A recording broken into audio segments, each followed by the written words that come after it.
Hey, welcome back to the garage where I'm finally getting back to work on my Datsun 510 project. This is a project that I've started about a year and a half ago. I got sidetracked and haven't been working on it for a while. There's a few videos out there if you're curious. But today, what I'm going to work on is the rusty floor. As you might expect, it's a 1971 car. Obviously, there's been a little bit of rust since then. They didn't use the greatest steel. So today, let's see about hacking out some rusty floor pans. So to give you an idea of what we're working with, you can see here that it's been hacked up. First of all, there are some pretty good sized holes in it, in the low spots, as you might expect. And in the front, there's been some half-assed repairs there where someone's screwed down a piece of galvanized metal. I tried removing that by pulling the screws. Of course, some of the screws are rusted in, so we're going to have to cut that out with the plasma cutter. On the other side, you can see I tried hacking that up, but couldn't get the whole thing up. So we're going to have to cut things out. Now, the good things: center tunnel in good shape, and that's an important structural part of the car. And more surprisingly, these rocker panels, there's a little bit of rust. You can see right here in the corner there's a rust, but that's a small patch. I don't think I need to replace the whole rocker panel. Also, these cross pieces where the seat bolts down to are good and solid. We have some places where the steel's doubled up, and this is good and solid. So I don't think I need to completely cut out the whole floor pan, but let's look at it from underneath.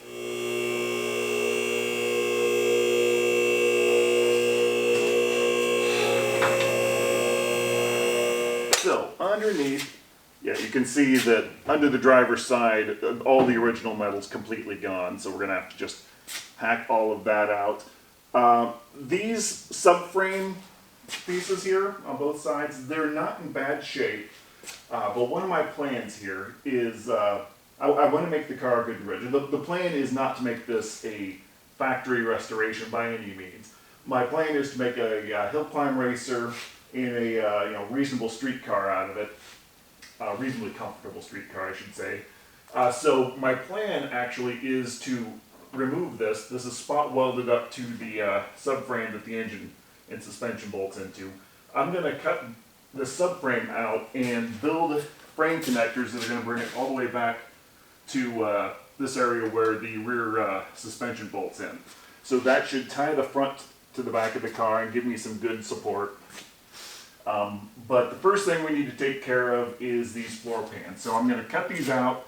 For now, I'm not sure if I'm going to try to save these or not, but if I damage them, they get damaged, that's not a problem. The important thing is we're going to hack this metal out so that we don't have rusty screws sticking through. That's part of the repair someone else did. And I'm going to cut it all the way back to close to the tunnel where we have good solid metal. So let's get the plasma cutter out and start hacking. All right, time to start cutting.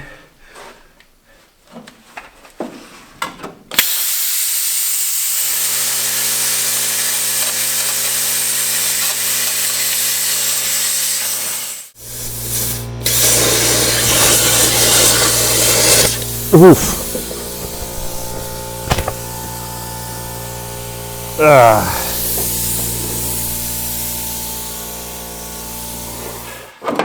Well, this is becoming a bit of a smoky mess. I kind of wish I had done this in the middle of the summer when I could open up all the windows of the shop. But it looks like whoever stuck down this piece of sheet metal on top of the rusty metal, they stuck some sort of tar sealant, roof sealant or something between it to deaden the sound. Didn't expect that, so yeah, it's getting a little smoky. So I think I'm just going to keep hacking away with it. I probably won't film all of that because it'll probably be too much smoke to see it on the camera, but I'll get it out of there one way or the other.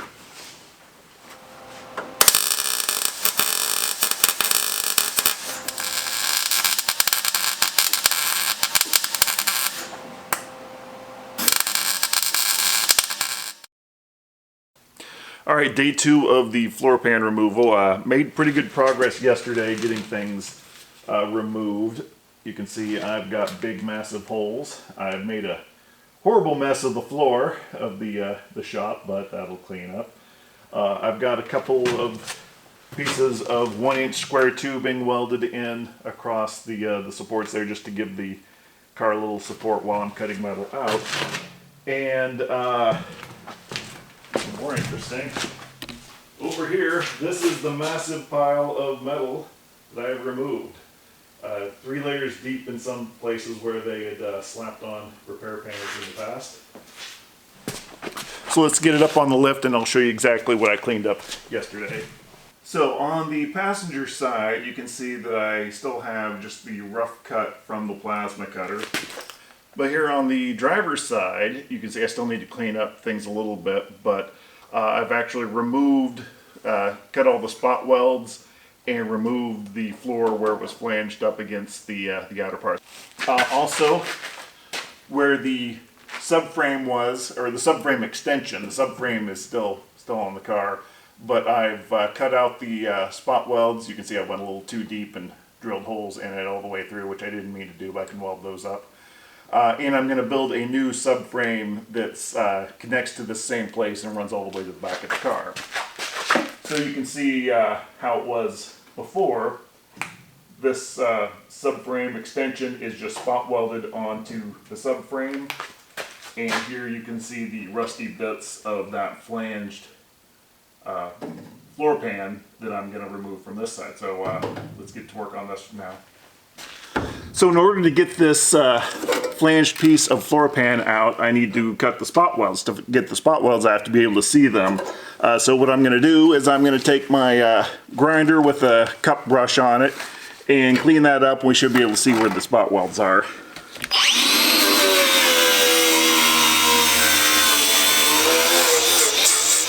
Well, after hitting this with the wire brush, I still can't actually see any of the spot welds. I think I kind of see one. I think I'm going to have to be a little more drastic with how much material I remove. But the plan is, I've decided, as I've gotten into here, I'm going to have the car completely media blasted, so I take everything down to bare metal. It'll be easier to see what's going on then. So I think I'm going to leave this as it is for now until I get it blasted. And then I'll probably end up cutting out, since I need to replace some of the inner rocker anyway, I may end up cutting out a much larger piece of this and doing a larger patch. So let's move on to the other thing. I do want to show how to cut spot welds, which was my goal today. So what I'm going to do is, the other thing I need to remove here is this subframe extension. Now this was what was supporting the floorboards, and I've decided, as I mentioned, I'm going to do an entire new custom frame that goes all the way to the back of the car. This is a separate piece from this. It's just spot welded on. So I got it off on the other side fairly easily. On this one, though, I do have a couple brackets I need to cut off. So this was holding the line for the clutch cylinder. I have no idea what this was, but at one point it was holding in a line of some form. So I'm going to hack these off with just a cut-off wheel. And then on this one, I can definitely see the spot weld, so I'll be able to show you how that spot weld cutter works. So on this one, this is going to work much more as planned. I can cleanly see the spot welds along here. I'm not sure how well it shows up on camera, but we've got 1, 2 here, 1, 2, 3, 4 here. There's a couple underneath here and a couple, probably 4 or 5 on the back side. So basically, first thing we need to do is we need a center punch on each spot weld.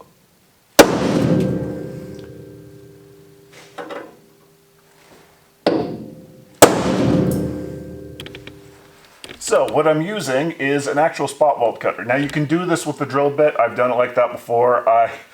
Once you use one of these, you will not go back to a drill bit. I'll put a link to the one that I used that I'm pretty happy with.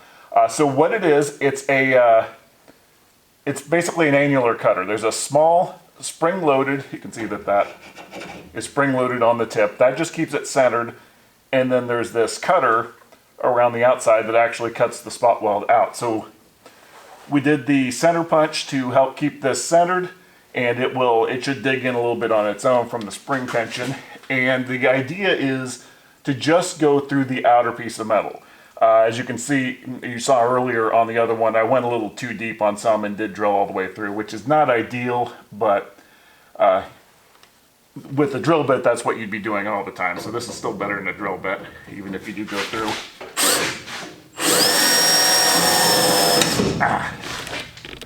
Now, it does try to get away from you sometimes. What I found works best is to go gradually. Once you start to get it to bite a little bit, if you don't put too much pressure on, it'll get enough of a groove in there, and then once you've got a groove, it'll stay in place. So let's try that again. Going a little more slowly.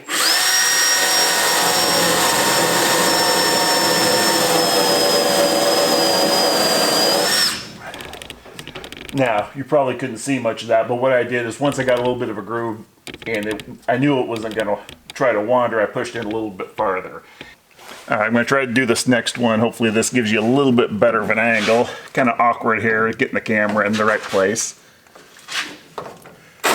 But this one, because my drill's hitting the floor pan here a little bit, I'm going to have to come in at a little bit of an angle, so it's even more important that I go a little bit slowly so that it can bite in without trying to wander.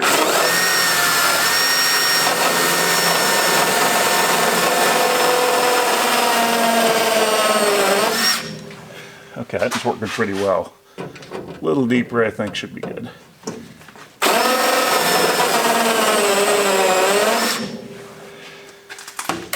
All right, I'm gonna drill out the rest of these, and even then it's gonna be stuck on pretty well, so I'll show you how I deal with that next. So in addition to the spot welder cutter, I wanted to show you another extremely useful tool. Another thing that after doing it without these before, it's amazing how much better it works with. These are what are called seam buster chisels. I've got them a couple different sizes, or a couple different styles, because there's always something in the way, so a couple different sizes to get things at different angles are useful. But it's basically, it's a heavy-duty chisel. You can whack this end with a hammer. It cuts both, let me get in real close here. It cuts both on the end as well as on the side. So you can hammer it into a seam. So if you hammer it into a seam, you can hammer the side of it to cut along it. Same thing with this one. It cuts on the end and on the side, so you can hammer something down in, hammer it sideways, and break the seams loose. So let's see if we can get that subframe disconnected. Well, I just realized my camera, I thought it was running, but it wasn't actually running for most of that, so you missed out on actually getting this piece removed. So, just a quick recap of what I did, since I didn't catch it on film. So this has been pretty mangled from getting it off, of course. This was spot welded on here. After I drilled out those spot welds, I was able to, with the combination of my two seam buster chisels, I came down here, was able to pry back a little bit with this one, and then, since the engine's out of here and everything, so I've got plenty of room up here, I was able to come from up above and really break up all of this. And once I was able to, the back side of this is kind of hard to get at, but the back side is welded flat, it's not bent up like this. So once I was able to pry this down a little bit, I was able to come straight through with the chisel, and I could break all of that loose, and it came off. And I'm pretty happy with how this worked. This came out. I didn't drill too deep on this like I did on a couple on the other ones. So just a quick little work with the flap wheel grinder that'll smooth that out. And then, as I mentioned, I'm going to send the car off to be completely media blasted. I'm sick of working on rusty metal. I'm going to get it blasted down, clear to clean metal, so that it's easier to work on. But one of the first things I will do when I get it back is I'm going to do new floor pans, and I'm going to do a frame rail, a complete frame rail that runs all the way to the back of the car with some square tubing, and that's going to made up to this this frame. Should make the car nice and rigid. Well, I'm pretty happy with how that turned out. I got things cleaned up a little bit of rusty metal removed. So the next plan, of course, is I'm going to get the car stripped down. Strip it down and clear to a bare shell. I'm pretty close to that already. As you noticed, engine and transmission are out.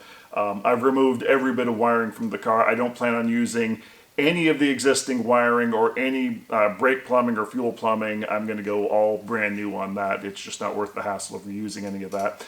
So what I'm going to be doing next is a couple odds and ends under the hood still need to be unbolted, windshield wiper motor, things like that. But then the big thing is I need to build some sort of a cart to put the body on, and I can pull the front and rear suspension on, load it up on the trailer, take it to the blasters.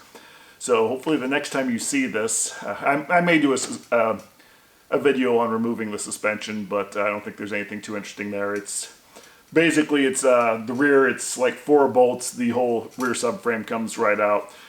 Front's a couple more bolts, but nothing much to that.